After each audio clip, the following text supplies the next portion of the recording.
Brother Nathaniel గారి ప్రేమపూర్వక సంస్మరణం. June 1, 1984 నుండి మే 31, 2025 వరకు. యెహోవా భక్తుల మరణము ఆయన దృష్టికి విలువ కలది. కీర్తనలు 116:15.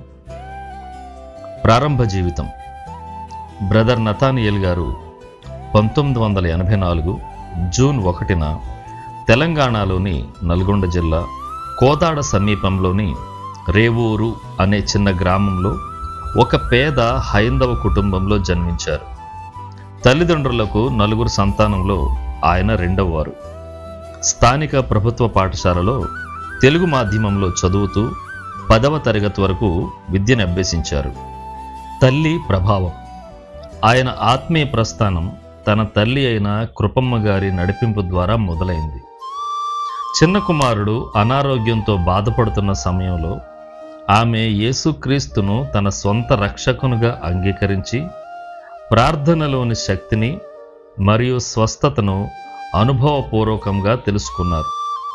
అప్పటి నుండి ఆమె నూతన నిబంధన గ్రంథాన్ని ఎల్లప్పుడూ తనతో కలిగియుంటూ నిత్యము ప్రార్థనతో మరియు క్రీస్తులో నిబద్ధతతో జీవించారు. నతానియల్తో సహా ఇంట్లో మిగిలిన వారు అందరూ హైందవ ఆచారాల్లో కొనసాగిన యేసుక్రీస్తునందు ఆమెకు గల స్థిరమైన విశ్వాసము మరియు బలమైన సాక్ష్యము చిన్న వయసులోనే ఆయన హృదయముపై లోతైన ముద్రను వేశాయి. హైదరాబాద్ వెళ్లే ముందు ఆయనను పిలిచి తమ కుటుంబములలో దేవుడు జరిగించిన అద్భుత కార్యములు మరియు ఆశ్చర్య క్రియలను గూర్చి ఆమె చెప్పిన సాక్ష్యము ఆయన హృదయంలో విశ్వాస బీజములు వేశాయి. హైదరాబాద్ ప్రయాణం. 1999లో మాసబ్ ట్యాంక్ ప్రభుత్వ పాలిటెక్నిక్ కళాశాలలో ప్రవేశం లభించడంతో నతానియల్ హైదరాబాద్కు వెళ్ళారు. ఇది ఆయన జీవితంలో కొత్త అధ్యాయానికి నాంది వేసింది. క్రీస్తు స్వీకరణ.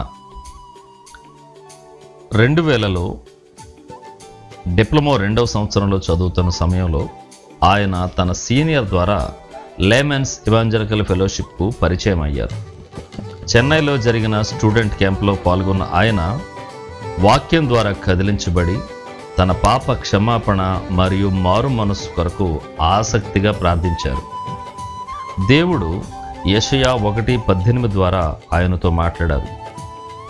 మీ పాపములు రక్తము వలె ఎర్రనివైనను అవి హెమము వలె తెల్లబడును, కెంపు వలె ఎర్రనివైనను అవి గొర్రుబొచ్చు వలె తెల్లనివగును. ఈ వాక్యము ద్వారా ఆయన హృదయము రక్షణ ఆనందంతో నిండిపోయింది. యేసుని తన సొంత రక్షకునిగా స్వీకరించారు. దేవుడు జకర్యా 3:3-4 ఇతని మైలుబట్టలు తీసివేయుడని ఆజ్ఞాపించి నేను నీ దోషమును పరిహరించి ప్రశస్తమైన వస్త్రములతో నిన్ను అలంకరించుచున్నాను అని సెలవిచ్చెను. మరియు కీర్తనలు 103:12 పడమటికి తూర్పు ఎంత దూరమో ఆయన మన అతిక్రమములను మనకు అంత దూరపరిచి ఉన్నాడు. ఈ వచనాల ద్వారా ఆయనతో మాట్లాడి ఆయన రక్షణను ధృవీకరించారు. సన్ సిటీ హాస్టల్లో ఆత్మీయ వృద్ధి. విద్యార్థుల ఆత్మీయ పెరుగుదల కొరకు బ్రదర్ ఎస్ పాల్ గారు సన్ సిటీలో ఒక హాస్టల్ స్థాపించారు. బ్రదర్ సింక్లేయర్ గారి ప్రోత్సాహంతో నతానియల్ అక్కడికి వెళ్ళారు. 2002లో డిప్లొమా పూర్తి చేసిన తర్వాత మఫ్కంజా కాలేజ్ ఆఫ్ ఇంజనీరింగ్ అండ్ టెక్నాలజీలో మెకానికల్ ఇంజనీరింగ్ చదివారు. హాస్టల్లో ఉండే రోజుల్లో ఏకాంతంగా కొండల్లోనికి వెళ్ళి ప్రార్థన చేసుకుంటూ దేవునికి సమీపంగా ఉండేవారు. సహచరులకు ఆధ్యాత్మిక సహాయం చేస్తూ లంగర్ హౌస్ చర్చిలో పరిచర్యలలో ఉత్సాహంగా పాలుపంచుకునేవారు. వృత్తి జీవితం. 2005లో ఇంజనీరింగ్ పూర్తయిన తర్వాత పటాన్చెరులోని ఎస్వి ఇంజనీరింగ్ కంపెనీలో చేరారు. ఆయన కనపరిచిన నిజాయితీ, శ్రమ మరియు నిబద్ధతల వల్ల ఉద్యోగంలో వేగంగా అసిస్టెంట్ ఇంజనీర్ స్థాయికి ఎదిగారు. తరువాత స్వంతంగా ఏరోస్పేస్ పార్ట్స్ తయారీ సంస్థను స్థాపించారు. ఒక ముఖ్య ఘట్టం. ఆయన టీం తయారు చేసిన భాగాలు PSLV-6 రాకెట్లో వాడబడ్డాయి. దీనిని ఆయన ఇస్రో చైర్మన్కు స్వయంగా వివరించారు. వివాహ జీవితం. ఎంతో ప్రార్థన తరువాత 2012లో డాక్టర్ జోషువా డానియల్ గారి సూచనతో దేవుని చిత్త ప్రకారం పద్మ గారితో వివాహం జరిగింది. దేవుడు వారికి 3 పిల్లలను అనుగ్రహించారు. యష్న 10 ఏళ్ళు, యషిత 9 ఏళ్ళు, యశ్వంత్ 7 ఏళ్ళు. మినిస్ట్రీ మరియు సేవ. విద్యార్థి దశ నుండే ఆత్మల కొరకు భారంతో నతానియేల్ జీవించారు. పాలిటెక్నిక్ కాలేజీలో ప్రతి గదికి తిరుగుతూ తన స్నేహితులను ప్రార్థనకు ఆహ్వానించేవారు. చర్చిని శుభ్రపరచడంలోనూ, ఆరాధనకు సిద్ధపరిచే పనిలోనూ, ప్రార్థన ఏర్పాట్లు చేయడంలోనూ ముందుండి నడిపించేవారు. కాటేజ్ మీటింగ్స్లో పాల్గొనడము, విద్యార్థులను ప్రోత్సహిస్తూ అవసరతలో ఉన్న వారిని ఆదరించడము వంటి చక్కటి సేవలు అందించారు. ఆయనకు ప్రసంగ వరం ఉంది. శారీరక మానసిక అనారోగ్యంతో బాధపడుతున్న వారి పట్ల మరియు చీకటి శక్తుల చేత పీడించబడుతున్న వారి పట్ల ఆయన ఎంతో భారంతో ప్రార్థించేవారు. దేవుడు ఆయనకు అనుగ్రహించిన స్వస్థత వరం ద్వారా ఎంతో మంది స్వస్థత పొందుకున్నారు. దేవునికే మహిమ కలుగునుగాక. ఆయన వర్తమానములు యథార్థమైన, సమయోచితమైన మరియు పరిశుద్ధాత్మ శక్తితో నిండి ఉండేవి.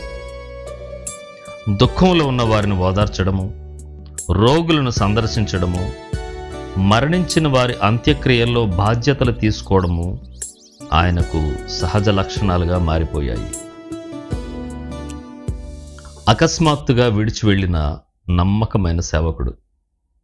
నతానియేల్ గారి జీవితం ఉత్సాహంతో, ఆనందంతో నిండి ఉండేది. చర్చిలో ఆయన కనబడితే అది ఒక ఉత్సాహవంతమైన సందర్భం అయ్యేది. 2025 మే 31 శనివారం ఆ ఉదయం చర్చిలో శుభ్రపరిచి సిద్ధపరిచే పనులు ముగించుకొని ఆయన తన ద్విచక్ర వాహనంపై కార్యాలయానికి బయలుదేరారు. మెహదీపట్నం నానల్నగర్ ప్రాంతంలో ఆయనకు తీవ్రమైన ఛాతీ నొప్పి వచ్చింది. వాహనం ఆపి పక్కకు పార్క్ చేసి అక్కడే కుప్పకూలిపోయారు. స్థానికులు సమీప ఆసుపత్రికి తీసుకెళ్లగా డాక్టర్ల తీవ్ర ప్రయత్నాల అనంతరం కూడా గుండె ఆగిపోవడంతో ఆయనను బ్రతికించలేకపోయారు. ఈ వార్త కుటుంబానికి, బేత్ షాన్ సంఘాన్ని తీవ్రంగా కలిచివేసింది. ఆయన భార్య, పిల్లలు, స్నేహితులు, ఆత్మీయ కుటుంబ సభ్యులు దుఃఖంతో నిండిపోయారు. చివరి ప్రయాణంలో ప్రజలు ఆయన చిరునవ్వు, సేవా మనోభావం, ఆరాధన, నమ్మకాన్ని గుర్తు చేసుకుంటూ కన్నీరు పెట్టుకుంటూ అంత్యక్రియల్లో పాల్గొన్నారు. శాశ్వత వారసత్వం. నతానియేల్ గారి యొక్క ఆకస్మిక మరణం జీవితం ఎంత సంక్షిప్తమో మనకు గుర్తు చేస్తుంది. కానీ ఆయన జీవితం దయతో నిండిన ఒక విజయగాథ.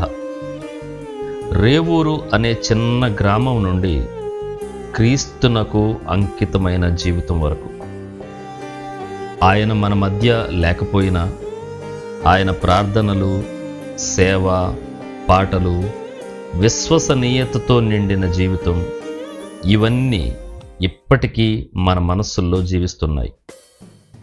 ఆయన చూపించిన మాదిరి మనము మన జీవితాలలో ప్రతి క్షణం ప్రభువు కొరకై జీవించాలని పిలుపునిస్తుంది. బడా నమ్మకమైన మంచి దాసుడా, నీవు నీ యజమానుని సంతోషములో పాలు పొందుము. మత్తయి 25:21.